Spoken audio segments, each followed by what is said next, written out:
제일 있거든. 그러니까 제목이 한 100개 됩니다. 제목, 소제목이.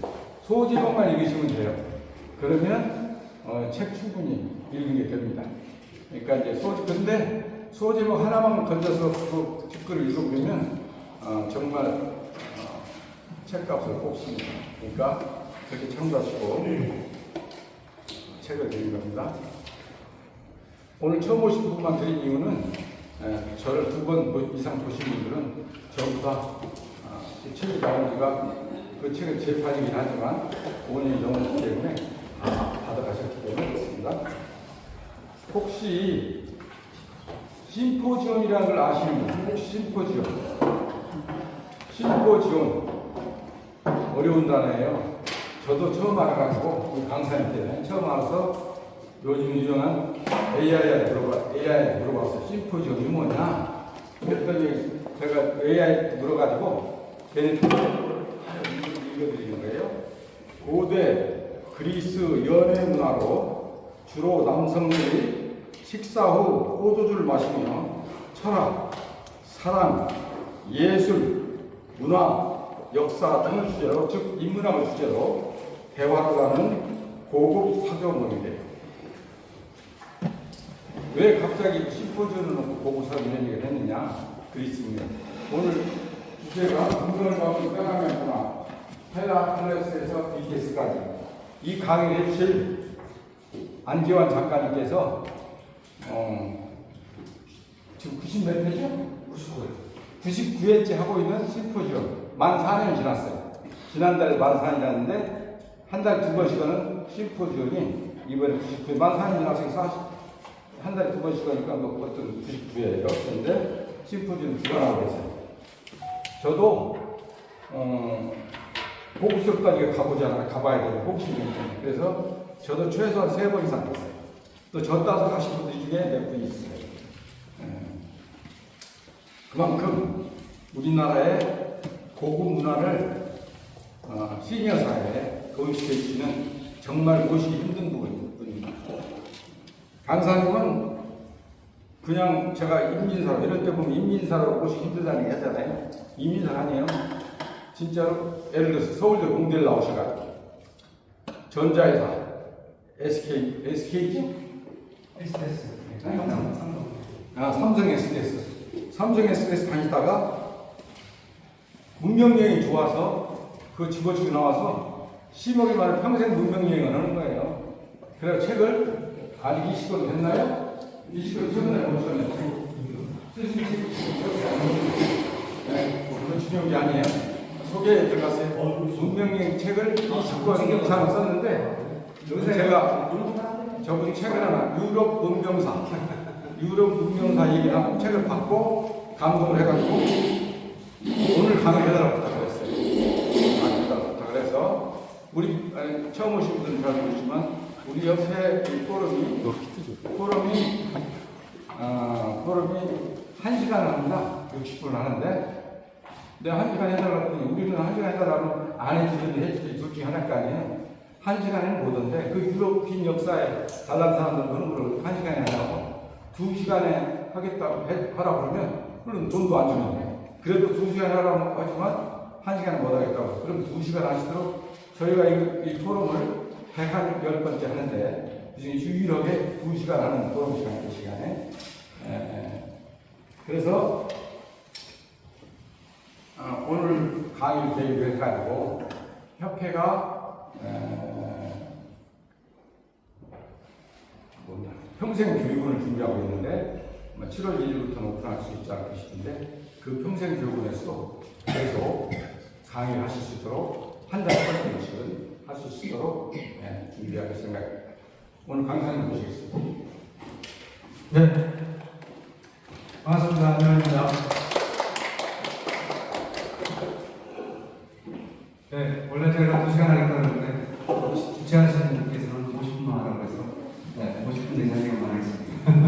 식사 자리입니다. 네. 시간 계획 순서는 10시 전부터 50분 강의하고 말씀하시고 11시 한 40분, 50분 정도까지. 그렇게 하는데 네. 그래서 그러니까 강의를 그렇게 준비했습니다. 1시간 정도 한 걸로 준비했습니다.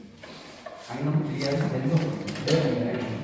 짧고 굵게 또 제가 강의하는 주제가 되게 많은데 우리 이사님께서 심포지온 말씀을 해주셨는데 제가 벌써 5년째를 하고 있으니까 같은 주제를 하지는 않을 거 아니에요. 계속 오신 분 계시니까 그 5년 동안 주제를 다양하게 바꿔왔어요. 저는 동서양 문명자를 공부한다는 걸 모토로 내세웠는데 그러다 보니까 동양 얘기도 해야 되고 서양 얘기도 해야 되고 중앙아시아 얘기도 해야 되고 실크로드 갔다 와야 되고 여러 가지가 있어요. 그래서 오늘 뭘 할까 하다가 뭔가 좀 따끈따끈한 게 필요하지 않을까. 그래서 제가 평소에 생각했던 게 유럽인이 어떻게 해서 이 지구촌을 지배했는가 이런 거에 대해서 관심이 많았거든요. 우리 지금 사회는 유럽인, 서양인, 뭐 미국이 우리 사실상 세계를 지배하고 있잖아요. 우리가 알고 있는 많은 문화들도 서양까지 많잖아요.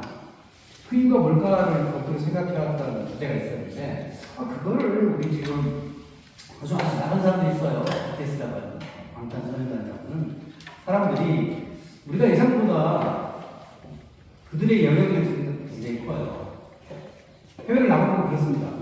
그래서 이 유럽인의 어떤 경쟁력과 BTS의 경쟁력에 공통점이 있을 것 같아요. 그래서 찾아봤더니 상당히 공통점이 있더라고요. 그래서 제목을 이렇게 쓴 거죠. 문명을 바꾸고 떠나는 문화다.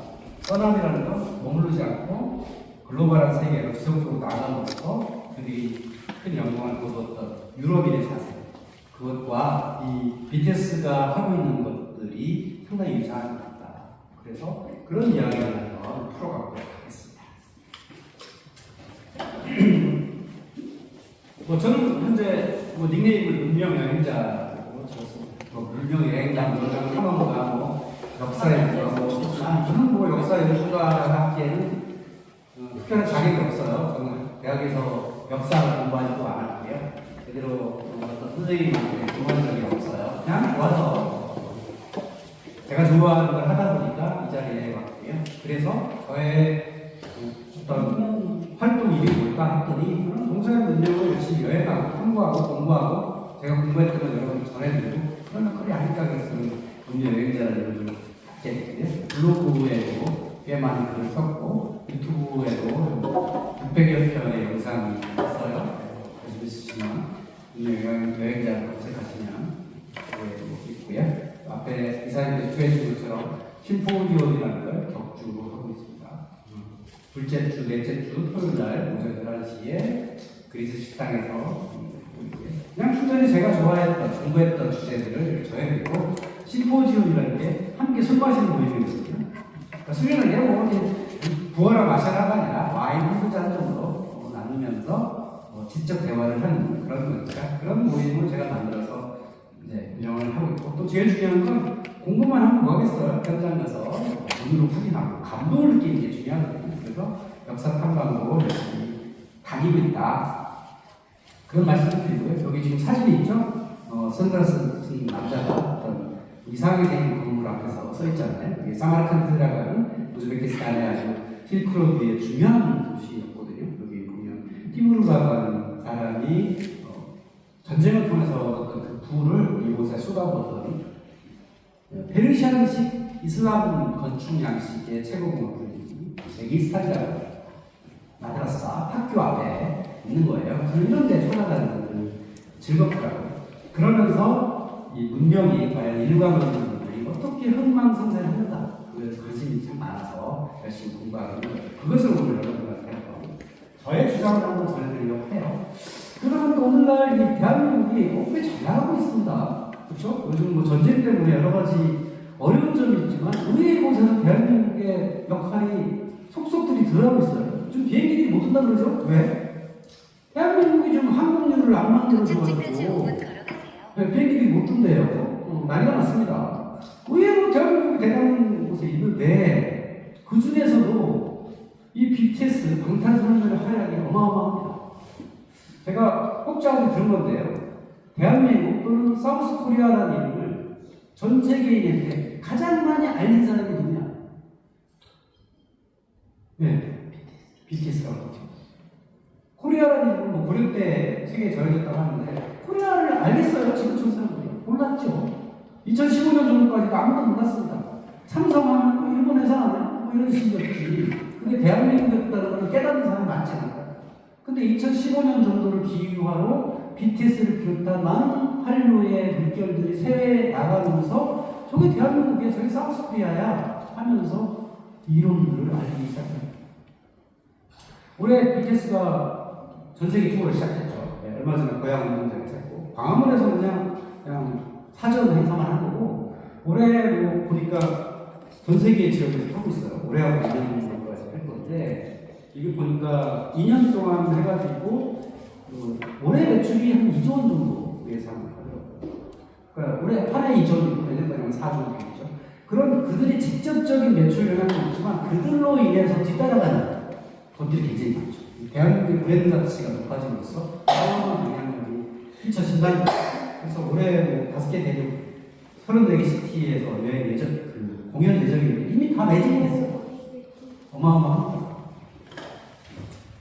자, 그러면 이렇게 BTS가 잘 나가는데 있어서 과연 대한민국은 왜 이렇게 지금 막 뜨고 있는가? 그걸 한번 연원이나 아니면 우리 과거를 한번 보려고 해요. 제가 여기 날짜를 하나 했죠. 이게 무슨 날짜일까요? 경순. 네? 경순. 그렇습니다. 경순. 네. 대한제국이 사라진 날이죠. 네. 또 하나 이 날짜. 1912년 2월 12일. 이건 어떤 거죠? 비슷한 역사적 날짜입니다. 청제국이 몰락한 날. 대한제국이 몰락한 날하고 청제국이 몰락한 해가 비슷합니다. 요즘 최근 한국 사람들은 중국을 싫어하는 사람들이 굉장히 많은데요.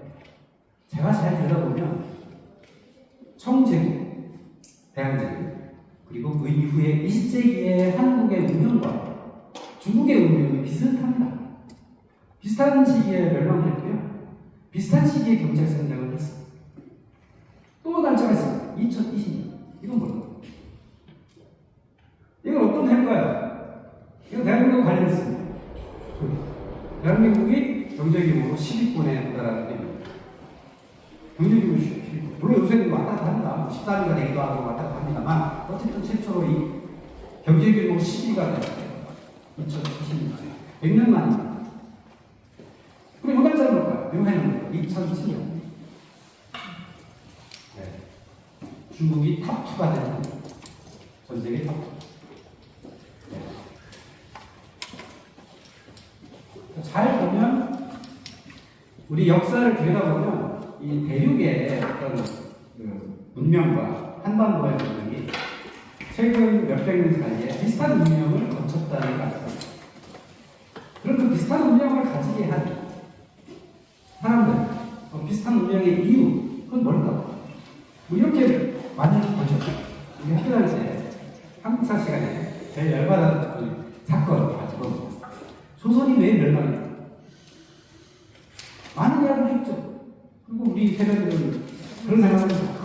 조선이 말이야 세국 정책을 해서 세상이 어두워가지고 눈이 어두워서 말이야 이렇게 망했고 그 조선 사람들이 옛날 그 산업공상에 쩔어가지고 그런 것 때문에 망했다. 라고 망했다는 논리로 우리가 늘 배워왔어요. 네. 그래서 우리는 한국사가 재미가 없어요. 당했기 때문에 짜증이 나. 그래서 이런 논리로 늘 배워왔어요. 그런데 저는 다르게 생각을 해야 한다고 봅니다. 조선이 왜 망했나? 청제국이 왜 1907년에 멸망을 했나? 다르게 봐야 되는 이유가 이겁니다. 1800년경에 세계는 이렇습니다. 이게 좀 지도가, 이게 메르카토르 도법이라고 이게 좀 약간 이렇게 늘려져 있는 거예요. 그래서 러시아나 유럽이나 이런 데가 크게 나왔어요. 그리고 인도, 그 다음에 서남아시아, 중동, 아프리카는 작게 나와요. 그래서 좀 이걸 감안을 해야 되는데 1800년경에 세계에 이 유라시아에 가장 큰 세력을 가진 나라가 어디냐? 바로 맨 오른쪽에는 청이죠. 그 다음에는 여기는 청. 그 다음에 파란색은, 녹색은 무갈제, 인도. 그 다음에 이란, 페르시아죠. 그 다음에 오스만. 1800년에 유라시아에 패권을 쥐고 있던 나라들은 이런 나라가 있습니다. 그 중에서 청제국은 무려 30%의 경제 규모를 가지고 있었습니다. 지구촌의 30%. 1800년이었어요.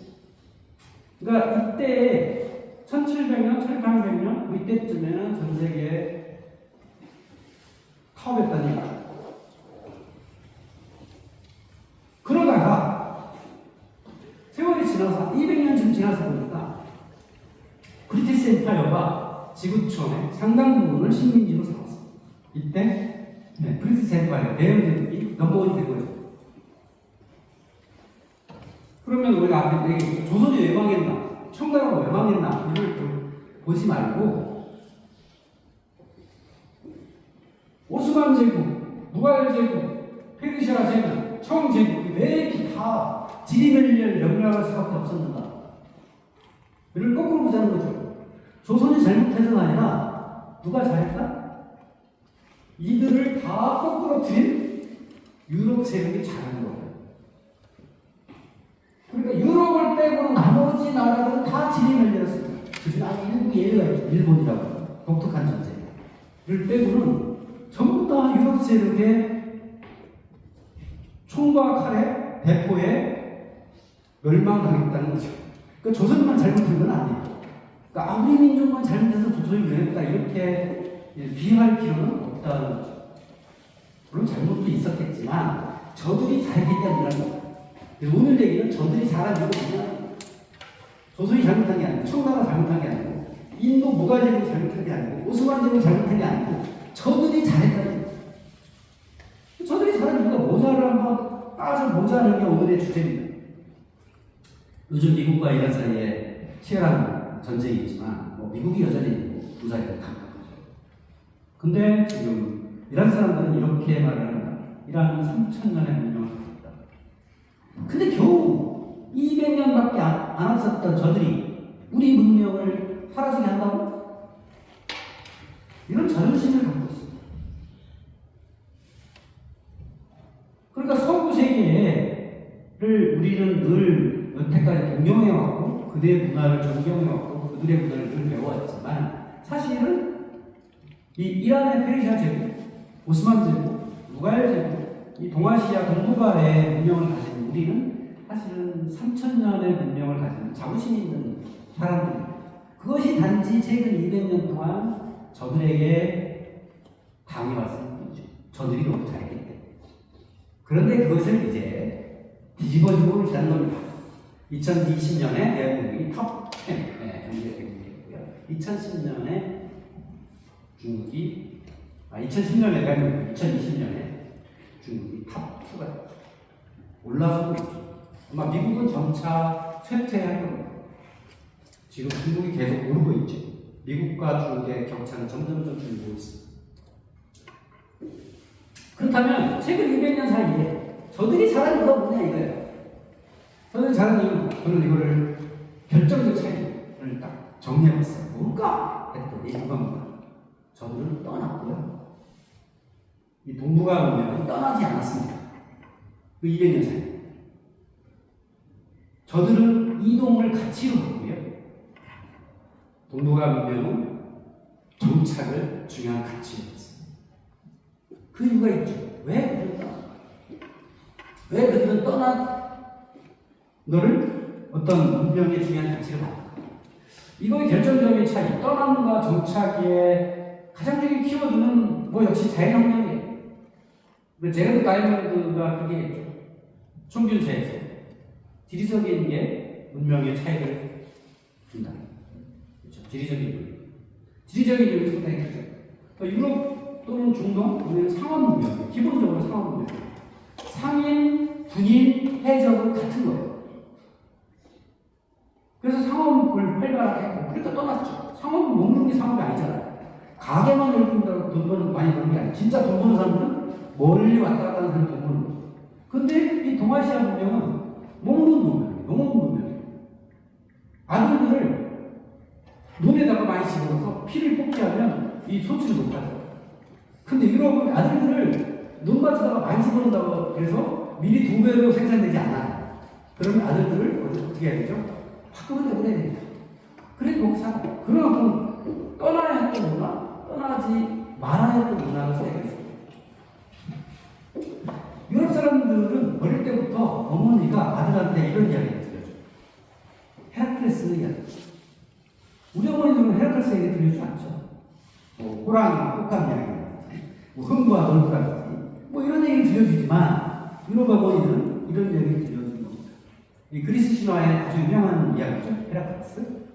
헤라클레스 이야기 좀 생소하신 계시겠지만 헤라클레스 이야기의 가장 핵심은 그겁니다. 헤라클레스가 12번의 노역을 합니다. 12번 과업이라고 하고요. 어떤 노역이냐면 동네 노역하지 않아요. 논에 가서 피 뽑는 게 아니에요. 전 세계를 돌아다니면서 온갖 영웅적 행위를 하는 겁니다. 매미아에는 사자도 잡고, 뭐 물뱀도 잡고, 또 새떼도 해치우고, 나무관에 가서 뭐 소똥도 치우고, 어디 가서 이상한 소도 잡고, 뭐 저승까지 들어가요. 이게 지중해거든요. 이 지중해 전체를 돌아다니면서 온갖 일을 하는 게 헤라클레스의 영웅적 행위. 이걸 어머니들은 아들들한테 아들아, 네가 20살이 되고 집을 떠나서 저렇게 헤라클레스랑 돌아다녀라. 이게 어머니들이 늘 하는 거예요. 이게 유럽의 어머니들이에요. 우리 일리아드라는 유명한 서양 고전 있죠? 그거를 이제 영화로 만든 게 있어요. 트로이라는 영화. 영화의 한 장면이에요. 아주 잘생긴 브래드 피트가 어머니랑 대화해요. 전쟁에 나가야 될까요? 말아요. 그때 어머니가 얘기해요. 내가 라리사에 머물면 여자 하나 만나 아이 낳고 잘 살겠지만 네가 죽으면 그냥 다 젖을 거다. 이게 사실은 우리네 가정에서 들리는 거죠. 네. 여자 만나서 애 낳고 농사 열심히 짓다가 살아. 이게 우리 사실은 우리 동아시아 가정에 누리는 가장 보편적인 문명이에요. 근데 이렇게 얘기해. 만약 내가 떠나면 영광은 내 것이다. 네가 머물르면 애 낳고 잘 먹고 잘 살다가 가겠지만 네가 만약에 떠나면 영광은 네 것이고 세상 사람들이 너를 기억할 것이다. 다만 다시는 너를 보지 못할 것이다. 얘기는 너는 떠나면 영광은 남지만 돌아오지 못할 거다. 죽을 거다. 가서 죽으라 이겁니다. 다시 영광으로 돌아요. 이게 어머니들의, 유럽 어머니들의 지극히 일반적인 이야기입니다. 좀 생소하시죠? 우리 문화와는 완전히 다릅니다. 그래서 우리 문화는 지금도 20살이 되어도 아들들을 떠나보지 않잖아요. 여전히 끼고 살죠. 근데 서양 어머니는 어때요? 20살 되면 결혼하고 보내죠? 뭐 결혼한다고 전세금 안 내주죠? 네, 끝입니다. 이게 옛날부터 내려온 거, 헤라클레스부터 내려온 겁니다. 그래서 이렇게 이 일리아드에 나오는 어떤 전쟁을 무려 2,500년 동안이나 침공하고 있습니다. 일리아드가 전쟁. 그리고 돌아와라 그럽니다. 가정으로 돌아와라. 왜? 민소로 오지 말고 엄청나게 많은 재물을 가지고 돌아와라. 이게 오디세이아의 얘기예요. 일리아드 갔다가 싸우고 온갖 재물 챙겨서 고향으로 돌아오다가 온갖 고난을 겪던 이야기가 오디세이 이야기예요. 이 지중해를 다니면서 이런 이야기를 또 어머니가 아들한테 하는 거죠. 아들아. 그래서 실제로 이렇게 호메로스의 일리아드 오디세이아가 책으로 읽고 많은 사람들 극장에서 읊어지고 하는 것들이 실제 결과물로 나와요. 그래서 고대 그리스의 기원전 7세기, 8세기에 지중해 지역에, 이 지중해 지도인데요. 지중해 지역에 저 빨간색 있는 게 그리스인들이 만든 도시예요.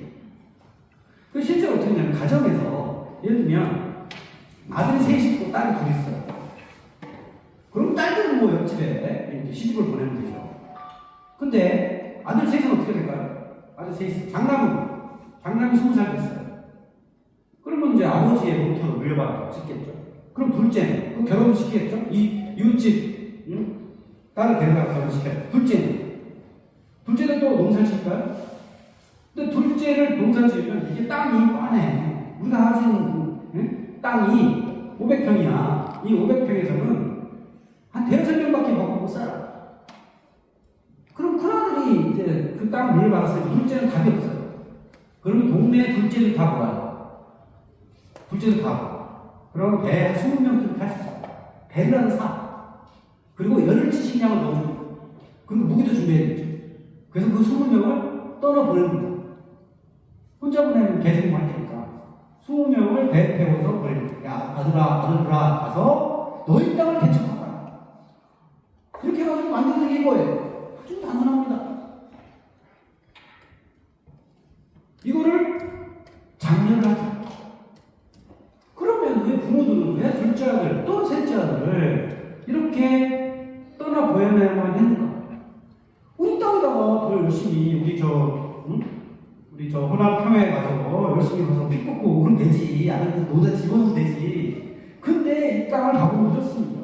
그리스의 장인이 저렇게 생겼어요. 산에 나무도 별로 없어요. 여름 되면 비도 안 와요.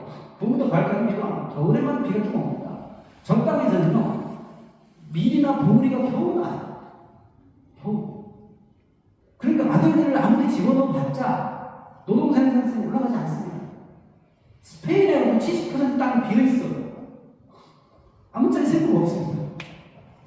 왜? 비가 안 오니까. 반사막이니까. 지중해 지역이 대부분이 그렇습니다. 대부분 돌산이고요. 길거리에 설 수 있는 게 포도나무입니다. 올리브나무. 그러니까 포도하고 올리브를 심으시다는 건요, 땅이 그만큼 척박하다는 거예요. 대한민국 땅에서는 포도가 잘 안 돼요, 재배가. 왜 안 되죠? 너무 지옥해서 안 돼요. 예, 포도는 비옥한 땅에 심으면 안 돼요. 저 바닷가 내부도 같은 그 바닷가에 이 돌산에 물잘 빠지는 이런 척박한 곳에 심어야 돼요. 저는 땅이 그래요. 그러니까 아들을 셋을 키워서 장가보내 해가지고 거기다가 애를 낳고 키워서 보낼 방법이 없다는 거예요. 떠내 보낼 수밖에 없는 게 현실입니다. 그래서 저들은 먹을 수밖에 없는 게 옛날 기원전 5세기, 6세기, 7세기부터 이어져 내려오는 문화가 떠나서 어찌됐든 직장을 개척하고 해적질을 하든 상업을 하든 계속 떠나야 했던 게 일종의 머무르면 죽는다. 일반적인 거죠. 그래서 그리스 시대의 식민지도 물론 그렇지만 그 이후에 중세 시대에도 머물지 않고 떠나서 성공한 대표적인 나라가 있어요. 베네치아. 오늘날은 물론 베네치아가 그냥 일개 도시뿐이지만 사실 중세 시대에는 상당히 강력한 나라였어요. 저기 빨간색이죠? 지중해 여기 아드리아해와 에게해와 오스만 제국 옆에 있는 빨간색 모토가 베네치아였어요. 베네치아는 나라를 가보시면 바다에 그냥 몇 개의 도시밖에 없지만 저 모래벌에다가 뻘개도 도시를 지고 저들은 농사지을 땅도 없고 물도 없고 아무것도 없어요. 그거 떠나서 성공을 한 거죠. 떠났기에 그런 성공을 했다. 나를 였다는 거죠. 떠나지 않을 수 없던 상황이었다. 그리고 중세를 거치면서 이 유럽은 치열한 경쟁을 벌였습니다. 여기 지도를 보신 것처럼 유럽에는요, 우리 뭐 중세 기사가 있고 뭐 영주가 있고 그런 이야기 많이 보잖아요. 예를 들어 뭐 도레미송 같은 거기 영주가 나오고 군주가 나오잖아요. 백마탄 왕자, 응? 백설공주, 그러니까 중세 얘기. 백마탄 왕자가 떠돌아다니다가 잠자는 미녀 공주를 이렇게 키스를 했더니 깨놨더라. 뭐 신데렐라 다 이런 중세 시대 얘기예요. 아니 백마탄 왕자는 왜 떠돌아다녔죠? 한번 생각해보세요. 백마탄 왕자가 떠돌아다녀. 걔는 왜 떠돌아다녀? 그럼 중세는 떡방에 아들이 셋이었으면 어떻게 돼? 큰 아들은 아버지의 농토를 물려받는다. 둘째는 떠나야죠. 그러니까 유럽에 배 타고 가는 게 아니라 말 하나 태워가지고 보내는 거예요. 어디 가서 잠자는 백설공주가 있는지, 어디서 마상 창시험을 하지 않는지 열심히 떠돌이 기사가 되고 돌아다닐 겁니다. 어디 가서 나를 고용해줄 사람이 있는지. 그래서 둘째 아들들이 그렇게 말 하나 타고 다니면서 뭔가 떠돌아다니는 겁니다. 그래서 백마탄 왕자가 그렇게 백설공주를 찾아다니는 겁니다. 그럼 셋째 아들 어떻게 될까요? 셋째 아들 또 말 하나 타서 저기 돌려보내? 셋째 아들은 수도원에 보냅니다. 수도원에 보내면 수도사가 되잖아요. 그럼 나중에 이 수도사가 이제 성장을 해가지고 40살쯤 되면은 40대 중반쯤 되면 수도원장이 되거든요. 그러면 수도원장은 또 그 지역의 유지니까 권력을 잡을 수 있죠. 그런 식으로 계속 했죠. 그렇게 여기 지도에 나온 것처럼 치열한 경쟁을 했어요. 맨날 싸워. 맨날 돌아서 말 타고 다니면서 기사하고 맨날 싸우죠. 거기다가 싸우는 데 있어서는 뭐가 필요하냐? 좋은 무기가 있어야겠죠. 좋은 무기를 개발할 수 있는 역량들이 계속 동쪽 지역에서 전해지는 이 중국에서 만든 4대 발명품이 있죠. 종이, 마약, 나침반, 인쇄술. 이게 다 중국에서 만들어서 서쪽으로 간 겁니다. 중세 이전에 그런 거죠. 거기다가 건축기술, 전기기술 같은 경우는 주로 중동에서, 이슬람 지역에서, 물론 고대 로마 시대에 건축기술도 있지만, 중세 시대에는 중동이 상당히 앞서있기 때문에 이런 건축기술 필요, 또 과학, 수학, 천문학 이런 것들이 전부 중동에서 유럽으로 간 거예요. 우리가 과학혁명을 영국의 18세기의 산업혁명 이런 걸로 알고 있지만 그 산업혁명의 원동력은 사실 중세 시대에 중동에 있던 이슬람 세력이 다 전해집니다. 고대에 있던 것을 더 발전시켜가지고. 그러니까 유럽인들은 이런 것들을 계속 흡수한 거예요. 흡수. 그러니까 떠나서 어떤 삶의 원동력을 찾기도 했지만 지속적으로 받아들여요. 계속 받아들여가지고 그거를 자기 걸로 만드는 그러니까 탁월하죠. 이게 자존심 있는 사람은 남의 거를 잘 흡수를 잘 안 해요. 자존심 있는 사람. 내가 배운 내가 배운 게 많다. 내가 뭔가 학문적인 수준이 높다. 그러면 남의 걸 흡수 잘 안 해요. 그게 전형적으로 이 중원의 인문학한 사람들이에요. 오랑캐들의 거를 받아들이지 않아요. 근데 유럽 사람들은 잘 받아들여요. 왜냐하면 그들은 무식하고 쌈자라는 전사의 문화예요. 지금 미국을 보세요. 전형적인 쌈자라는 전사의 문화죠. 자존심? 그따위 없습니다.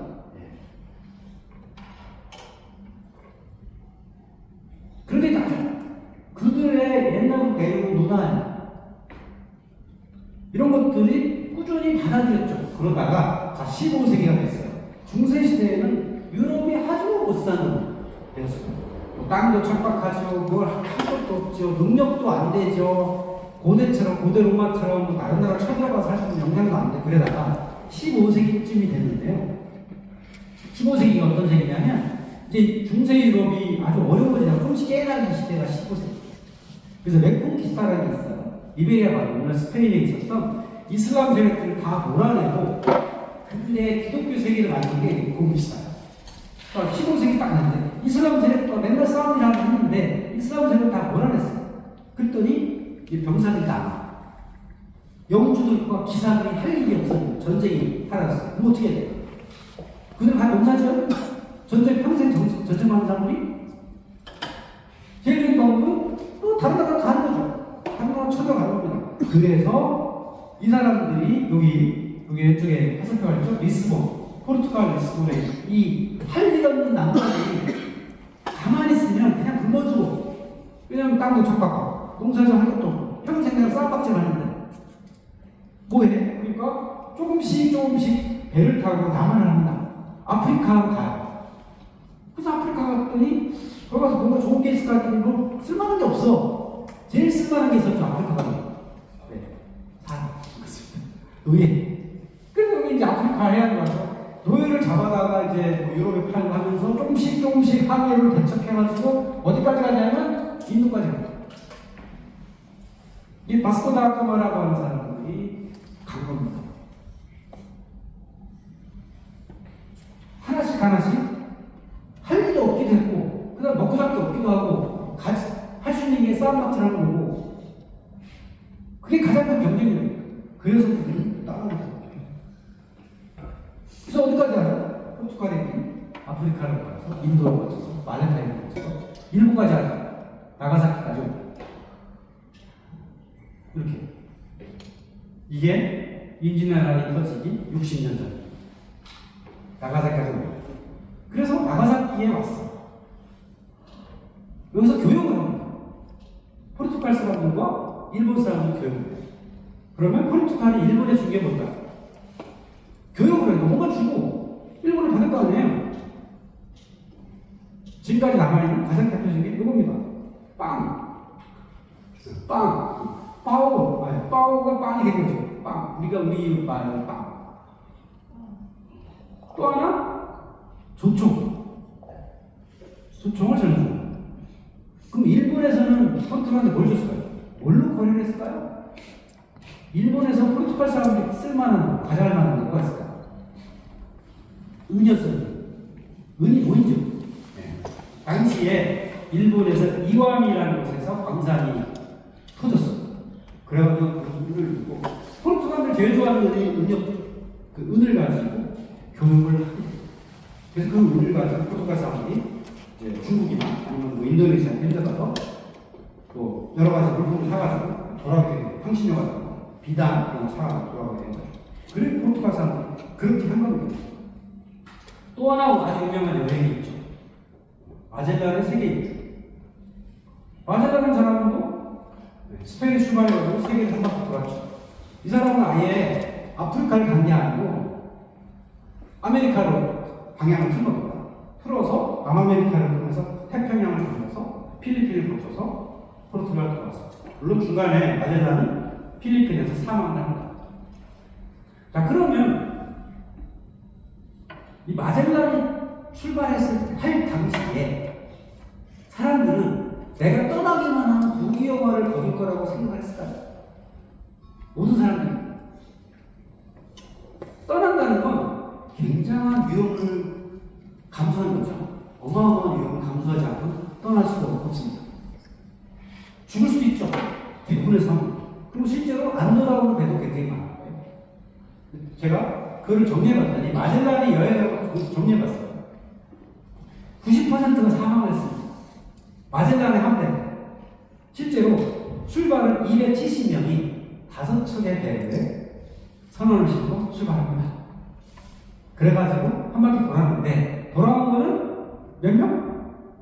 18명. 배 한 척. 중간에 여러 가지 사건, 사고로 죽었습니다. 마젤란도 죽었습니다. 심지어. 그렇다면 떠나기 전에 마젤란이 선원 270명을 모집할 당시에 그 선원 한 사람 한 사람이 내가 이 배에 타면 무조건 돌아올 것이다 라고 생각을 했을까요? 절대 그렇지 않습니다. 바스코 다가마 시절에도 수없이 많은 배가 떠났지만 대부분의 배가 돌아오지 못했습니다. 바스코 다가마는 성공한 그 일부인 거고요. 이 마젤란 한데도 성공한 극히 일부입니다. 그런데 결과는 어땠죠? 그 단 한 척이 돌아와서 18명이 돌아와서 최초에 투자한 자본 수익을 2배를 거뒀습니다. 그러니까 출발할 당시에 우리 선원들은 내가 이 배에 타면 죽을 가능성이 90%입니다. 그런데 만약에 누군가가 돌아오잖아요. 그러면 돌아온 18명이 내 가족들을 넣어 먹여 살 수 있을 거라는 확신이 있어요. 실제로 그래요. 실제로 그 배합자들이 충분히 투자한 것만큼의 이익을 거뒀습니다.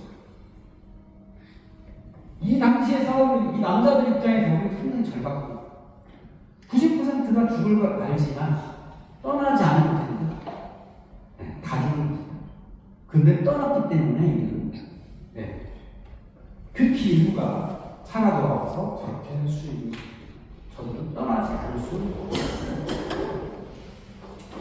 이런 경제적 승부를 또 비슷한 사람은 아주 유명한 뭐 여행이 있죠. 콜럼버스. 콜럼버스도 당연히 투자할 수 있는 거고 떠난 겁니다. 금과 은을 만나는 걸로 생각해서 뭐 인도로 가겠다 한 겁니다. 실제로 뭐 서인도 제도 갔죠. 배도를 못 가고 서인도 제도 가가지고 또 금도 발견하고 했는데 실제로 콜럼버스는 배도를 한 걸 거두지 못했어요. 왜냐하면 우리나라의 도미니카 공화국은 섬에 가가지고 그 금을 거둬봤자 얼마나 되겠어요. 그래서 실제로는 많은 수익을 거두지는 그랬는데 그 콜럼버스의 후예들은 성공을 거뒀어요. 어디 가서? 남미에 가죠.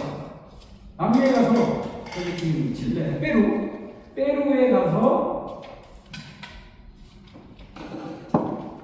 은광을 발견했는데 이 은광이 어마어마했던 겁니다.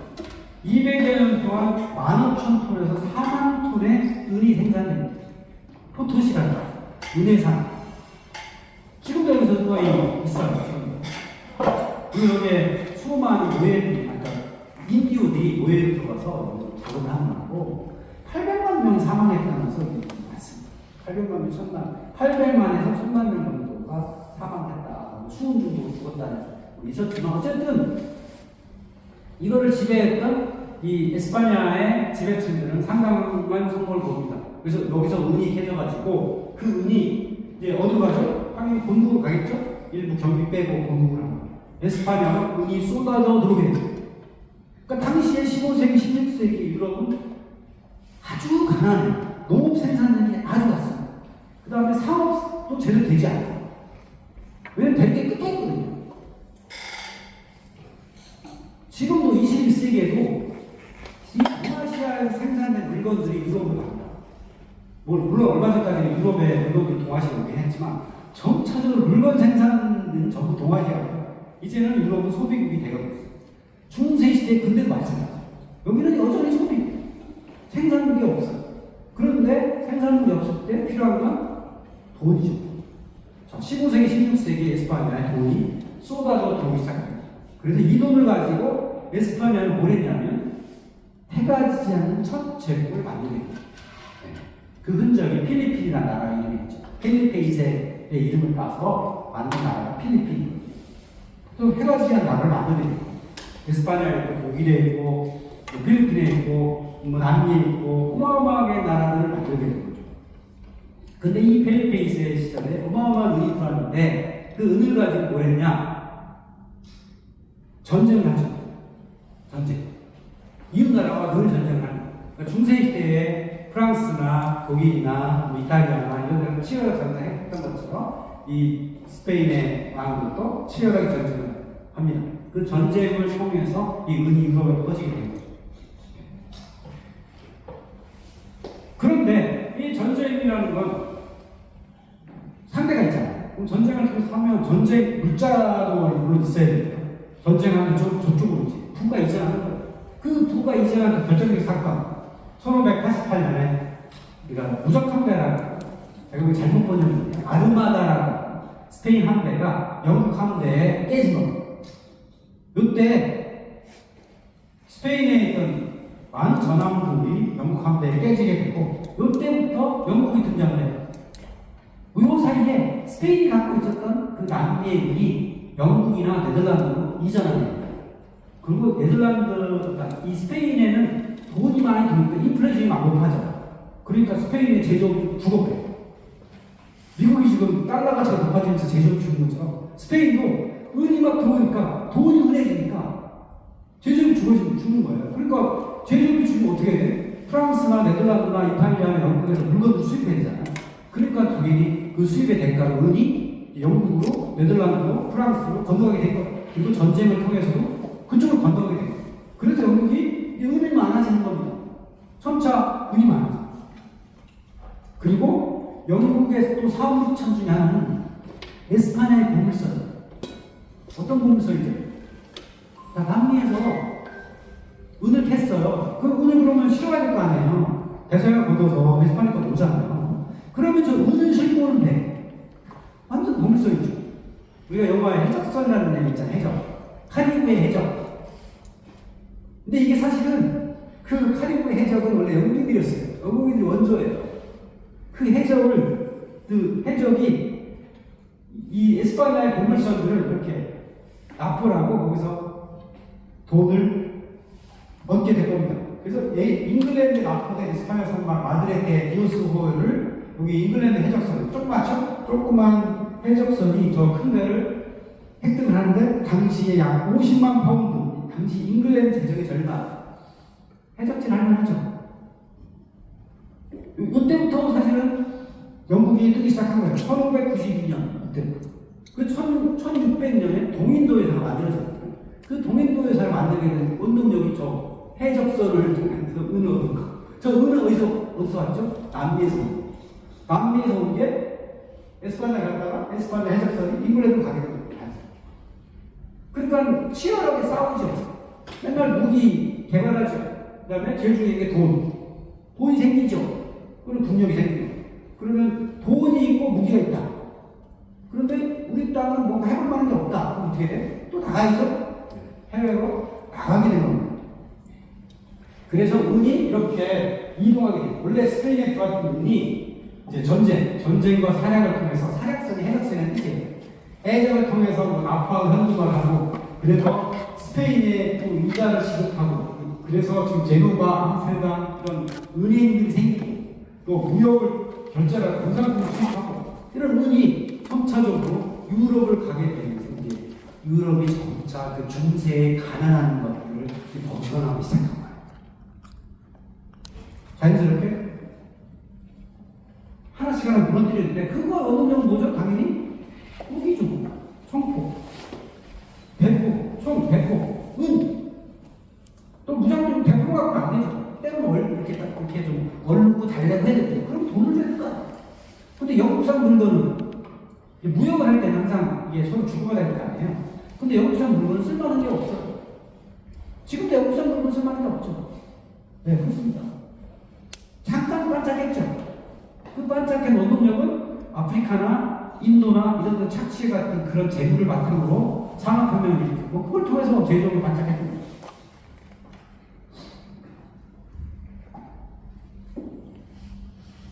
그런데 이들에게는 또 하나의 무기가 있었어요. 흡수하는 능력, 배우는 능력이 있었고 열심히 남의 거 열심히 배우고 열심히 배우고 그 동방에서 온 동방이라 하면 주로 가까운 데가 중동입니다. 중동이죠. 그 중동은 어디서 오죠? 네, 동아시아에서 인도에서 이렇게 온 거죠. 그걸 흡수하는 능력이 있어요. 그럼 흡수하는 능력이 굉장히 크죠. 종이 어디서 왔죠? 전환시대, 서한시대 체류이라는 사람이 서기 105년에 만들었죠. 그리고 조금씩 서쪽으로 이동을 해가지고 중세시대에는 한 8세기, 9세기쯤에는 이제 중동의 아카스 왕국까지 왔고 13세기, 14세기쯤에는 이탈리아가 상륙해요. 그러면서 중세 그런 종이가 나오고 인쇄술이 나오고 또 동방에 전해진 것들이 확대 재생산. 제일 중요한 게 나침반이죠. 나침반은 이것도 중국에서 발견됩니다. 나침어라는 데서 출발해가지고 중동으로 가면 중동 사람들은 사막을 다니잖아요. 그러니까 사막을 여행하는 데 있어서 물론 천문학도 굉장히 중요하죠. 밤에는 별 보고 다니고 낮에는 나침반으로 다니고 사막에서 또는 바다에서 아라비아에서 또 화약이죠. 화약 대포 그런 거 화약은 당연히 중국에서 간약을 개발하다가 만들어진 화약 그것이 원나라를 거쳐서 몽골이 아마 전해졌을 거예요. 유럽에 전해지게 됐고 그런 것들이 점차 유럽의 어떤 역량을 깨워주게 된 겁니다. 중국의 정크선, 아랍의 유럽의 캐릭터. 이 보시면 이게 다 결합한 것처럼 보이죠. 중국의 정크선과 사각형 도시와 아랍의 가로선, 삼각형 도시, 유럽의 캐릭터. 이게 15세기쯤 되면 그렇게 복합 대가 됩니다. 이렇게 하나씩 흡수해가지고 유럽의 함대가 경쟁을 일으켰고 지도 제작술. 제가 전에 피렌체에 갔더니 피렌체 궁정에 가면 이런 지도가 가득 차 있어요. 15세기 지도 제작 해가지고. 근데 그 지도 제작도 궁정 어디서 왔냐면 그것도 이웃인 중동에서 가져온 거예요. 중동 어디서 왔냐? 중동에서 가져온 거예요. 서로 아마 이제 주고받았겠죠. 지도가.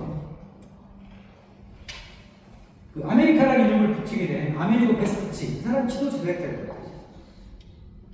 이런 지도가 어떤 해양을 정복하는 굉장히 중요한 걸 알고 있었죠. 그 지도 제작.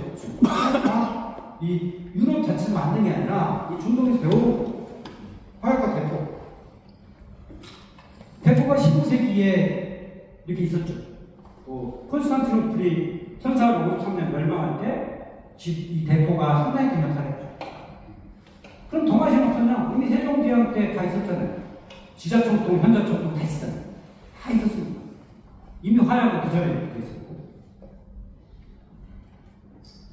근데 유럽은 이걸 17세기를 거치면서 18세기를 거치면서 점차 발전하고 이동도 자유롭고 또 가벼워지고 이런 철강 기술이 발달하면서 전부 튼튼해지고 깨지지 않는 것들로 만들죠. 거기다가 그걸 배식을 그러니까 엄청나게 강력해졌죠. 점차 대포가 발전하고 천체 관측 망원경도 발명을 하고 이것도 사실은 중동의 말 그러다가 이게 건너간 거, 유리 같은 것도 중동의 유리 기술이 넘어가가지고 이 베네치아에서 유리를 두 개를 합쳐가지고 광학경도 만들게 돼요. 이렇게 어마어마하게 많은 것들이 유럽 애들이 그걸 받아들이는 거예요. 코페르니쿠스라고 하죠. 코페르니쿠스적 변화 이런 걸 얘기하는 있죠. 지동설을 천동설 지동설로 혁명가 같은 사람이죠. 사실은 코페르니쿠스가 그런 주장을 할 수 있게 된 결정적인 계기도 페르시아에서 이미 그전 200년 전에 그런 주장에 관한 구체적인 학술을 낸 적이 있습니다. 이미 그 200년 전에. 근데 그 자료가 이탈리아로 건너가서 볼로냐 대학에 있었던 코페르니쿠스한테 전해졌어요.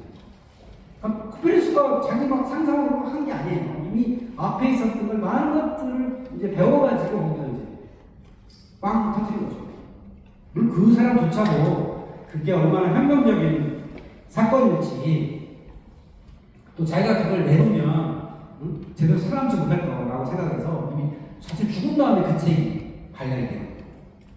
그만큼 유럽은 굉장히 조심스러운 사회였고 코페르니쿠스 시절에 여전히 종교를 강력했고 그런 것들을 자유롭게 할 수 있을 때는 아니었어요. 근데 그것이 점차적으로 좀 더 자유로운 알프스 이북의 네덜란드나 영국 이런 데를 가면서 그런 과학적인 발전이 계속 이루어지게 된 거죠. 그리고 중요한 건 유럽은 그때도 치열하게 싸우고 있었던 거예요. 만약에 어떤 지역에서 아까 볼로냐 대학에서 코페르니쿠스 같은 사람들의 주장이 있잖아요. 볼로냐가 하나의 도시국가예요. 그런데 그것이 치열하게 경쟁을 하고 있다 보니까 서로 이제 정보를 빼간 거예요. 알프스 이북에 많은 나라. 근데 만약 그게 북이탈리아가 전체 하나의 나라였잖아요. 그러면 아마 정보가 새어나가지 않았어요. 근데 늘 치열하게 싸우고 있다 보니까 어떻게 하면 이 전쟁, 마오리는 사실 전쟁 연구가 제일 큰 거예요. 어떻게 하면 적군이 물리칠까 이런 그 치열한 경쟁 구도에서 저런 기술이 계속 발전하게 됩니다. 경쟁이라는 게 굉장히 중요한 요소 중에 하나죠. 그것이 이제 유럽으로 가서 이런 그 산업 경쟁이요. 가장 중요한 건 군사 경쟁입니다. 이 서구 세계에 가장 중요한 경쟁력은 군사 경쟁력이죠. 문화 경쟁력도 아니고 산업 경쟁력도 아니어서 사실 제일 중요한 건 군사적 경쟁력이죠. 그 군사적 경쟁력을 키워가지고 이렇게 전 지구에 나가지고 있었다는 거죠. 자, 그런데 유럽인들은 이렇게 목숨을 걸고 떠났죠. 마젤란이 떠나지 않으면 안 되는 상황. 떠났단 말이에요. 나가서 뭔가를 어디로 떠났단 말이에요. 자, 그러면 동아시아는 그냥 머물렀었나? 떠났어요. 중국도 떠나지 않았나? 했어요. 떠난 사건이 있습니다. 바로 정화의 원정이라고. 명나라의 세 번째 황제인 영락제입니다. 정화라는 사람을 보내가지고, 야, 우리가 하원대를 구성해서 해외에 좀 나와봐. 라고 갑니다. 그래서 정화라는 사람이 무려 7차례에 걸쳐서 해외 원정을 합니다. 남경에서 출발해가지고요. 여기 지금 참파와 베트남, 참파, 몰라카, 그 다음에 비자르가 왕국 인도, 그리고 일부 사람들은 여기 오늘날에 모자르비크까지 가요. 그래서 기린도 잡아요. 기린. 진짜 기린이 왔어요. 아프리카에서. 7차례를 다녀왔어요. 어마어마한 함대가 갔습니다. 여기 사진이 있는데요. 이게 정화의 배입니다. 정화의 함선이 이렇게 커요. 전세문입니다. 중국이에요. 근데 밑에 배가 있죠? 콜럼버스의 산타마리아. 비슷한 시기에 정화의 함선이 저렇게 커요. 근데 여기 콜럼버스 배만 이게 당시 국력이 처음이었어요. 명나라 양강철 때니까 조선의 세종 때잖아요. 조선의 세종 때의 국력의 차이가 이 정도였다고 합니다. 이 정도의 어떤 상황이었는데, 문제는 정화가 남경에 출발해서 동남아를 가면 거기 다 못 사는 나라죠. 먹을 게 없어. 7번이나 갔다 왔는데 왜 갔다 왔을까? 가보니 첫 번째 갔다 왔겠죠. 갔다 왔으면 갔더니 다 헐벗은 백성들밖에 없어요. 우리가 얻을 게 없어요. 이미 명나라를 잘 먹고 잘 사는 나라. 모든 게 다 있어. 없는 게 없어. 아쉬운 게 하나도 없는데 왜 7번이나 갔다 왔냐? 뭐 여러 가지 썰이 있어요. 여러 가지 주장이 있는데 영락제의 황제 영광을 빛내기 위해서 갔다 왔다. 그 앞에 그런 사건이 있었는데 그 자기 조카가 원래 황제였고 현재 밀어내고 그런데 제가 된 거고 그 조카가 죽지 않았는데 그 조카가 도망갔는데 그걸 잡기 위해서 샀다는 여러 가지 설이 있지만 어쨌든 결과적으로 볼 때 이 정화가 이 대규모 황제를 끌고 다가봤자 이들이 전혀 없던 왜? 명나라니까 잘 사는 나라가 없으니까요. 동남아에 가봐도 인도에 가봐도 아프리카에 가봐도 잘 사는 나라가 없고 먹을 것도 없고 뭐 유럽인들은 나가면 아프리카 가면 사람이나 잡아오지. 근데 중국 사람도 많아.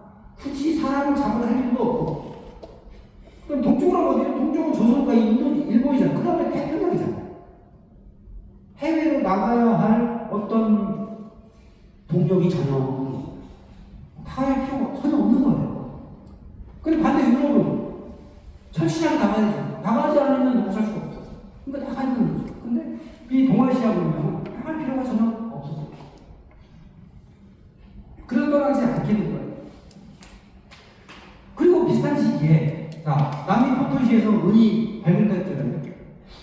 14,000톤, 2만 톤이 왔는데 그 중에 절반이 유럽을 갔지만 절반은 중국으로 갑니다.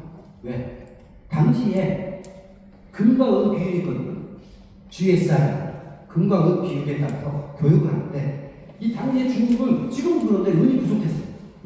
은이 부족했다는 얘기는 은의 가치를 많이 쳐준다는 얘기죠. 그러니까 유럽으로 가는 거에 비해서 중국으로 가는 게 2배를 더 쳐줘요. 그러면 당연히 이 남미에 여기 있었던 남미의 요 사람들이 본국으로 갈 거냐 중국으로 갈 거냐 선택을 하겠죠. 본국으로 가면 뭐 예를 들어서 100을 쳐준다. 근데 중국으로 가면 태평양 건너서 가면 2배를 쳐준다. 가겠죠? 그래서 많은 분이 필리핀으로 갑니다. 오늘날 마닐라 항구로 가서 딱 있으면 그 명나라의 상인들이 와요. 은 사러. 은이 돈이기도 하지만 상품이기도 하죠. 그래서 은을 사러 옵니다. 중국에는 은 부족해. 그 은을 사가지고 가요. 배로 가요. 그럼 은이 어떻게 되죠? 뭘로 쓰였을까요? 돈으로 쓰이는 거죠. 중국은 옛날부터 돈 때문에 늘 고난했어. 돈이, 우리가 돈, 옛날 돈 하면 뭐죠? 네, 뭐 상평투고. 동전이잖아요. 공으로 만든 돈. 이 동전의 문제가 뭘까요? 무거워요. 그래서 푼돈은 되지만 이 상인들은 아주 고통스러워. 이 무슨 동전 가지고 사면 어떻게? 그래서 상인은 지폐가 몇만 생긴 게 그래서 북송돼. 지폐가 생깁니다. 원나라 때도 그래서 지폐가 있어요. 명나라 때도 지폐를 써. 근데 이게 문제가 또 지폐 막 찍을 수 있잖아. 리플에 생겨. 근데 지금 운이 들어왔어. 운이 오니까 갑자기 경제가 생겨.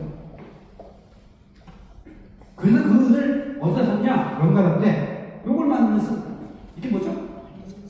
말장석. 네. 오늘날 말장석은 일본과 남미에서 온 은으로 만든 겁니다. 네. 지시왕이 만든 게 아니에요. 네. 은을 만든 거예요. 은 때문에. 은이 많아지고 또 왜 저기다가 성을 샀냐? 북방의 몽골놈들이 아주 괴롭게 옛날부터 했죠. 여기를 막아서 우리는 요 안에서 잘 먹고 잘 살면 돼 라고 하는 생각이 있을 수밖에 없어요. 북쪽으로 가면 사막이요, 서쪽으로 가면 티베트 고원이요, 동쪽으로 가면 바다요, 남쪽으로 가면 정글이야. 그런데 이 땅은 이 산을 개가하면 파치되잖아요. 아들들을 집어넣으면 되잖아. 아들들을 돈에 집어넣으면 소출이 늘어요. 뭐 가치가 있는 떠날 필요가 사실은 없었던 거죠. 실제로 조선에서도 은광이 개발됐어요. 일본에서 이와미 강산이 터지기 전에 조선 때 함경도 단천에서 은광이 터졌는데 그 은광에서 은을 개발하는 방법을 그 연은법이라고 해서 그 은이 온갖 잡석과 뭐 나방과 섞여 있고 그래서 은을 추천하는 방법을 개발했는데 그러고 나서 그걸 덮어버렸어요. 그 은기술을 덮어버렸어요. 왜 그랬을까? 덮어버리니까 그 기술자들이 어떻게 했을까? 아마도 썰에 의하면 그 기술자들이 일본으로 갔다고 썰이 있어요. 그 기술자들이 가가지고 이와비 광산에 가서 그 그 채굴법을 전해줬다는 썰이 있어요. 그러면 그게 중종 때문에 왜 조선 중종은 그 은 개발법을 덮어버렸어요? 조선은 그런 나라였죠. 조선은 그 은이 만약에 통용이 많이 되잖아요. 그럼 뭐가 발전하죠? 상업이 발전하죠. 그 사람들이 이동이 많아져. 이러면 이게 정권이 불안해. 차라리 이동 안 하고 제자리에서 그냥 평생을 농가 밭에 붙여먹고 사는 게 오히려 조선의 어떤 정권이나 조선의 상황이 더 낫다라고 생각하고 그렇게 이어온 거죠. 어떤 이런 자연주의적인 이유, 뭐 여러 가지 이유로 그렇게 된 거죠. 그럼 조선은 또 유럽 사람들처럼 생각하면 어떻게 알겠어요? 일본도 가야 되는데 중국을 가야 되는데 그런 능력은 안 되고 다른 나라를 생각할 능력은 안 되고 그럼 이 땅에서 어쨌든 이 땅에서 이 땅을 잘 읽어가지고 살면 되겠다고 하는 생각을 팽배할 수밖에 없는 거예요. 그렇게 해서 이어집니다. 그러다가 이제 청나라 시대에 와가지고 유럽 사람들이 이제 여기까지 왔어요. 광동선까지 옵니다. 교육해달라고. 막 하니까 우리는 니네들은 살 게 없어. 그렇죠. 영국 사람들이 막 여기 와서 열어달라고 막 그래요. 자, 17세기, 19세기까지 이 광저우에 상업 공간을 열어줬죠. 여기만 상업을 해라. 여기서만 해라. 라고 열어줍니다. 한정적으로 열어줘. 자, 문제는 유럽이 중국에 와서 청나라 와서 물건을 사가는 건 많죠. 물품이 많습니다. 뭐 예를 비단, 뭐 도자기, 온갖 게 다 있어요. 차, 막 했는데 그걸 사다가 영국에서 어떤 일이냐면 이제 티타임 생긴 겁니다. 청나라 사람들이 빠진 영국 소비자. 여기 귀족들이 와서 티타임 마시는 티를 마시는 때 비단옷을 도자기에 차를 마시는 문제가 티타임이에요. 이 청나라 물건이죠. 비단, 도자기. 청나라 물건. 청나라 물건을 가지고 해요. 자, 그러면 청나라 물건을 사야 되는데 뭘 주고 사요? 네, 돈을 주고 사는 거죠. 영국 물건은 쓸만한 게 없어요. 그러니까 이제 돈을 주고 산 겁니다. 그동안 그 남미에서 만들어진 에스파냐를 거쳐서 이제 획득했던 이 은을 가지고 거래를 해서 이걸 사게 된 거예요. 자, 문제는 은이라는 게 맨날 은 주고 비단 사고 맨날 은 주고 비단 사고 내 은은 어디서 나와? 어디서 나와? 이게 제일 큰 난제가 그런 거예요. 영국은 오로지 청이 원하는 은밖에 없는데 1781년부터 1810년까지 청에 유입된 은이 4,200만 량이 넘습니다. 어마어마한 은이 지금 영국 가진 온갖 재산이 다 청나라에 털린 상황입니다. 그렇다고 안 할 수는 없고 시민들이 맨날 티 사오라고 그러고 비단 사오라고 그러고 그러니까 이렇게 된 거예요. 이때 해결책이 있었죠? 아편. 이게 아편입니다. 인도에서 아편을 제대해가지고 인도가 영국 시민이 됐습니다. 아편을 제대해가지고 이 아편을 가져갔더니 이 광저우 시장에서 아편을 좋아해요. 아편은 살만하겠다. 그래서 아편이 중국 시장, 청나라 시장에서 엄청나게 퍼지게 됐죠. 심각한 무역 적자. 유럽은 이 동아시아에서 2000년 동안 무역 적자였어요. 제가 그 로마 제국 역사를 공부해봤거든요. 서로마 제국이 470년에 멸망을 하거든요. 유럽인들은 로마 제국이 왜 멸망했을까에 대한 어떤 굉장히 중요한 토픽이에요. 우리는 그 관심은 없지만 로마 제국이 어마어마하게 영광을 누렸는데 왜 멸망을 했을까? 제가 보기엔 가장 간단해요. 경제적 이유 때문에. 서로마 제국 멸망한 가장 큰 이유는 서로마 제국은 생산품이 없었어요. 맨날 무역적자예요. 맨날 무역적자인데 서로마와 동로마가 경계가 안 나니까 이 물건을 살 돈이 없는 거예요. 그것이 계속 이어져. 19세기까지도 영국은, 유럽은 늘 동쪽할 때 무역적자였어요. 그럼 뭘 주고 사냐? 뭘 주고 산 거예요. 당시에 돈이라는 게 근거가. 그러니까 포르투갈, 바스코 다가마나 마젤란이나 콜럼버스가 하와이에서 떠나게 된 가장 큰 원동력은 금과 은을 얻기 위해서였어요. 금과 은이 있어야 물건을 살 거 아니에요. 그들은 만들 물건이 없습니다. 그래서 이 무역적자를 해결하신 방안은 아편이었던 거죠. 그래서 이렇게 영국이 수출할 수 있는 건 면직물, 모직물. 근데 별 중국이 좋아하지 않아. 이미 면직물은 비단 같은 목화, 비단은 목화죠. 목화에서 나온 인도에서 재배한 목화를 가지고 면직물. 모직물은 양목으로 만든 모직물. 그걸 가지고 인도에 하고 인도에서 아편을 재배한 다음에 중국에 수출해가지고 차, 비단, 도자기 수입해요. 이런 루트였는데 이 중간에 아편 재배가 끼인 거죠. 원래는 영국의 수출품이 청나라 바로 가야 되는데 청나라 오는 운밖에 없으니 운이 한도가 있으니까 팔 수가 없고 그래서 아편을 만들게 된 거죠. 자, 문제는 아편이 또 이제 이 광주 시장에서 많이 팔리니까 또 문제가 뭐죠? 오늘은 아편이 뭐 중독된 문제가 아니라 제가 보기엔 아편은 중독된 문제가 아니고 19세기 당시에 아편 좀 역할을 중요하잖아. 백성들이 당시 인구가 한 4, 5억쯤 됐을 텐데 몇천만 명이 아편 중독된 데 갈거나 뭐 처음 제국 입장에서 현재 없어요. 뭐가 문제냐면 은이 빠져나가는 거야. 은이. 아편이 들어오면 당연히 은이 나갈 거 아니야. 영국이 은을 사간다. 은을 가자. 이 청나라에 은이 부족해져요. 은이 부족해지면 어떻게 되죠? 경제가 멈춘다. 이건 심각합니다. 그래서 이 아편을 실은 배들을 인치서라고 하는 관리가 가서 그 영국 배들을 없애버린 거예요. 아편 다 바다에 수납시키고. 은 때문에. 아편 중독 때문이 아니고 은 때문에. 아편 중독보다 더 중요한 건 은이 부족해지는 거예요. 이 국가를 운영하는 입장에서. 그래서 저렇게 이제 배를 없애버리게 됐고, 그래서 영국이 가진 강력한 무기, 철갑선, 배포, 이걸 가지고 이제 와서, 홍콩과 상하이 쪽 가서 배포를 빵빵 쏘니까 승리할 수밖에 없었죠. 바로 이 아편 전쟁이 시대가 바뀐 변곡점, 1840년에 있었던 이 아편 전쟁으로 인해서 이 지구상의 패권의 주도권이 바뀐 거예요. 그 전까지는 아까 청나라가 17세기, 18세기 전세 경제를 삼켰다. 군사력 당연히 그랬을 거예요.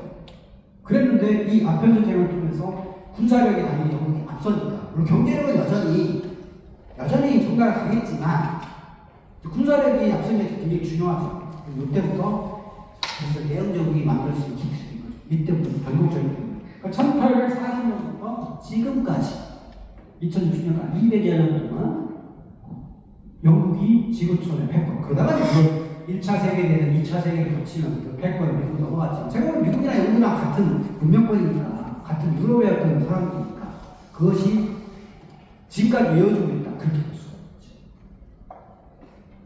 자, 그렇게 해서 200년이 지났습니다. 조선도 멸했고, 청나라도 멸했고, 그러다가 100년 동안 쫙 이렇게 어떻게 보면 마신상담을 한 셈이죠. 제가 보기에는 한반도에 우리나 이 대륙의 청나라 후예들, 중화인민공화국, 중화민국 좋습니다. 그들이나 마신상담을 한 거예요. 그러다가 좀 200년 지나서 중국은 다투가 된 거예요. 대한민국은 뭐 세계 10위. 어마어마하죠? 세계 12, 14위면 어마어마한 겁니다. 인구 규모나 땅의 크기나 이런 걸 보면 어마어마한 성과를 거두고 있죠. 그 성과를 거두는 중에, 이거 BTS도 있어요. BTS를 크고 있는 거예요. 우리에게 정리해보면, 우리가 뭐 경제적으로 앞서 있고, 반도체가 어떻고, 방산이 어떻고, 뭐 이야기 많이 하지만, 사실은 제가 보기엔 가장 선두에 서 있는 건 BTS. BTS를 비롯한 한류입니다. 보세요, 지금. 제가 지금 26년 4월 18일, 빌보드 아티스트 100명의 탑 1위가 BTS. 어마어마하죠. 물론 이들이 일으키는 직접적인 경제 효과는 뭐 2조를 내지 4조를 냈지만, 내분이 하지만, 사실 이들 때문에 얻고 있는 경제도 굉장히 크죠. 브랜드 가치, 대한민국의 브랜드 가치 있는 건 상상할 수 없죠. 반도체 이런 건 사실 브랜드 없이도 팔리는 거지만, 그 브랜드 때문에 팔려야 할 많은 것들이 있잖아요. 어마어마한 성과를 거두고 있다는. 그렇다면 BTS는 어떻게 상호했는가? 이걸 또 정리해봤어. BTS는 대체 어떻게 쓰고 있지? 저녁에 가로이고 한류라고 바꿔도 돼요. 어떻게 성공했을까? 제가 그걸 따져봤어. 그랬더니 유럽의 성공과 아주 비슷합니다. 유사해요. 첫 번째가 떠난 거예요. 이 땅에 머물지 않고 떠난 거예요. 우리 트럼프 이런 건 이 땅에 노래잖아. 해외로 나가지 않았잖아. 일본에 조금 갔다 말았잖아. 근데 그 이후에 이 후대는 이 땅을 목표로 보지 않아. 해외로 무조건 해외죠. 처음부터 글로벌 시장을 타겟해요. 물론 거기에 가장 큰 도움을 준 도구가 있죠. 떠난 데서 옛날에는 유럽은 배를 타고, 그 다음에 총칼을 들고, 지금 뭐가 있죠? 유튜브가 있어. 제가 유튜브 들어오면 가장 많은 거예요. 그렇지 않으면 이 지구촌 전체를 나가기 어렵잖아. 아무리 우리가 좋은 거 만드는 거예요. 세상 사람들 모르고 아프리카의 탄자니아의 20살짜리가 어떻게 BTS 하겠어요? 유튜브 때문에 2014년, 15년부터 이게 유튜브를 가장 잘 이용한 우리 또 그 IT 나라 아닙니까?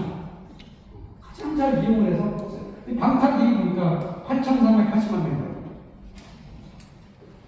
블랙핑크도 이런 명 넘을 거예요. 그러니까 이런 어떤 물론 미국이 만든 거지만 이 해외에 떠날 수 있는 좋은 도구가 있었던 겁니다.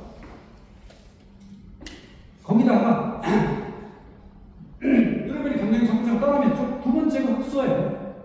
흡수. 여러분들이 이 중동을 거치는 많은 어떤 문명의 이 어떤 문화적 산물, 뭐 과학, 철학, 예술, 정문학 다 흡수했잖아요. 그런 것처럼 이 BTS를 비롯한 한류는 계속 흡수돼요. 서구 음악을 적극 수용했어요. 이게 K-팝이 한국 거냐, 미국 거냐, 우리가 또 팝이잖아. 팝은 원래 한국이 아니잖아. K-팝이잖아. 그것도 중요한 건 팝이잖아. 그러니까 뭐 BTS를 보면 뭐 요새는 아예 가사도 그냥 영어로 다 하죠.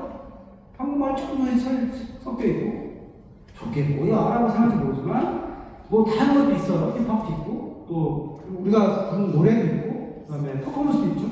이게 다 결합되는 거예요. 다 결합해서 서구어를 적극 수용하죠. 이거 노래 만든 작가들도 거의 서구 사람들이에요. 요즘에 다 서구 사람들이에요.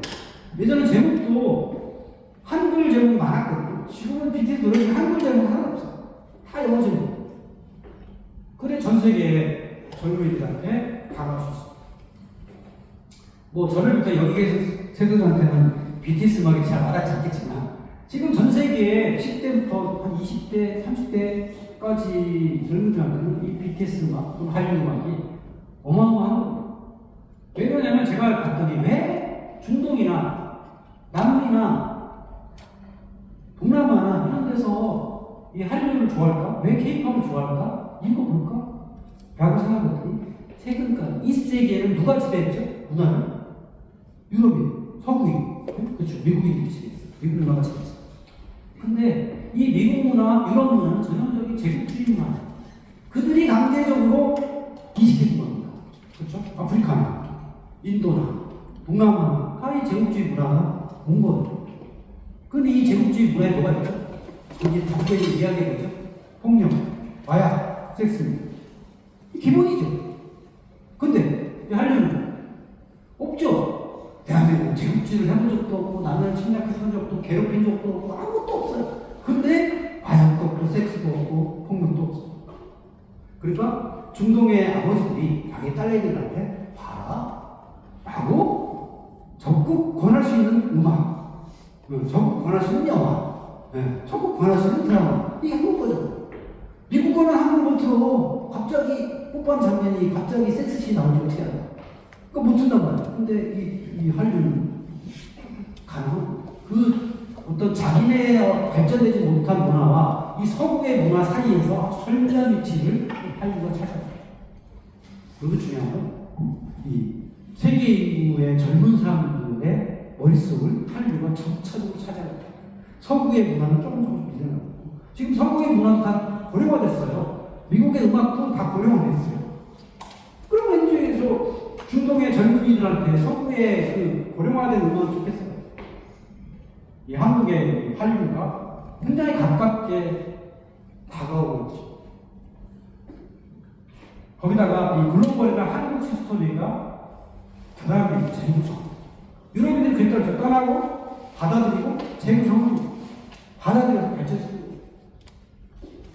한국 비슷하죠. 이게 한국 거야, 아는 거야.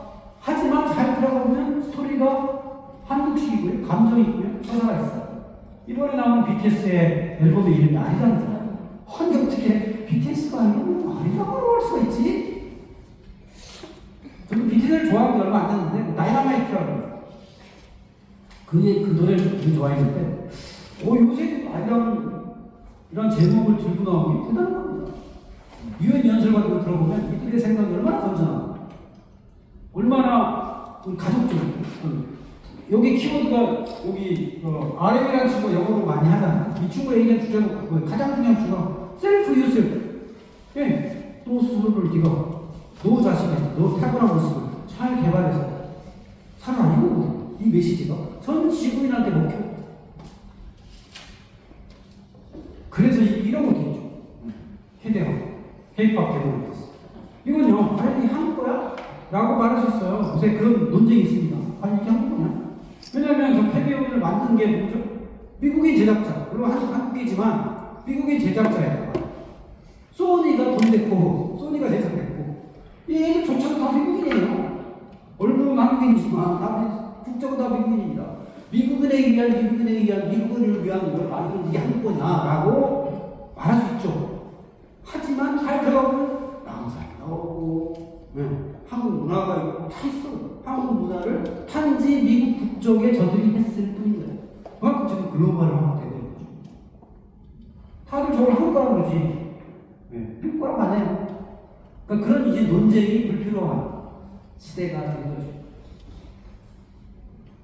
그래서 정리를 해봅니다. 오늘의 이야기를 정리해보면 세 가지가 키워드에 있었다.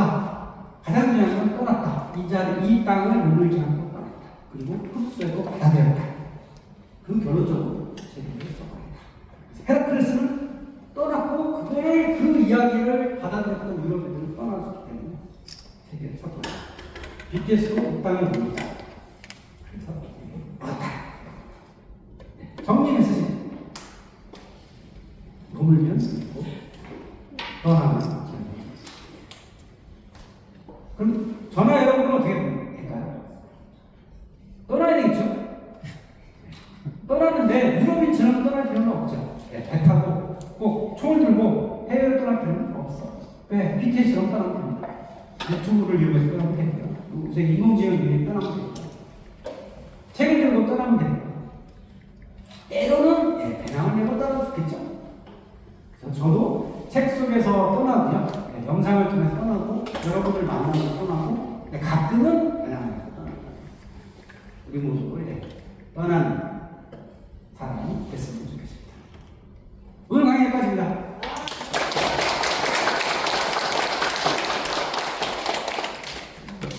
박수 한번 더 칩시다.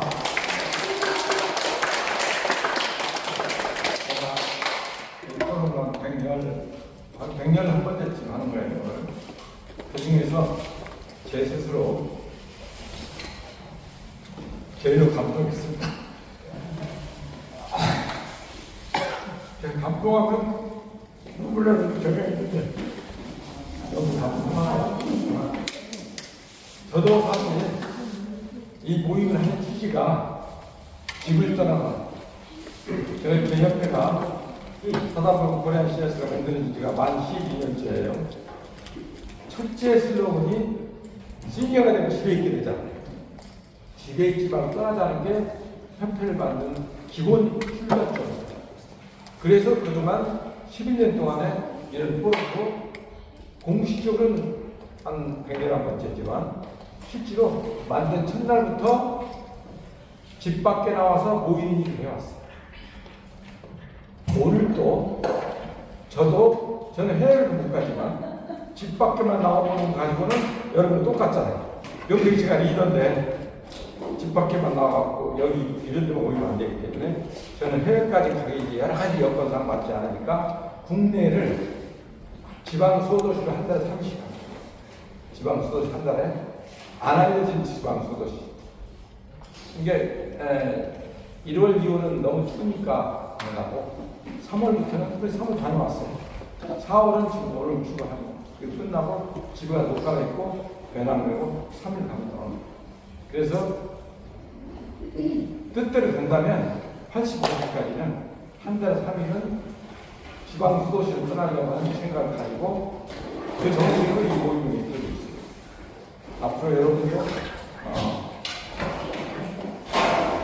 어떻든 최소한 집은 떠나서 그냥 이거 듣고 그리고 머리를 새롭게 해가지고 그래서 아까 이 결국 주제가 BTS 얘기든 유럽 얘기든 어떻게 번성했는가 아닙니까? 여러분이 최소한 100세까지가 90세까지 최소한 60세까지 성장하면서 번성하면서 그런 행복을 갖는 그런 여러분이 되시기 바랍니다. 오늘 고맙습니다.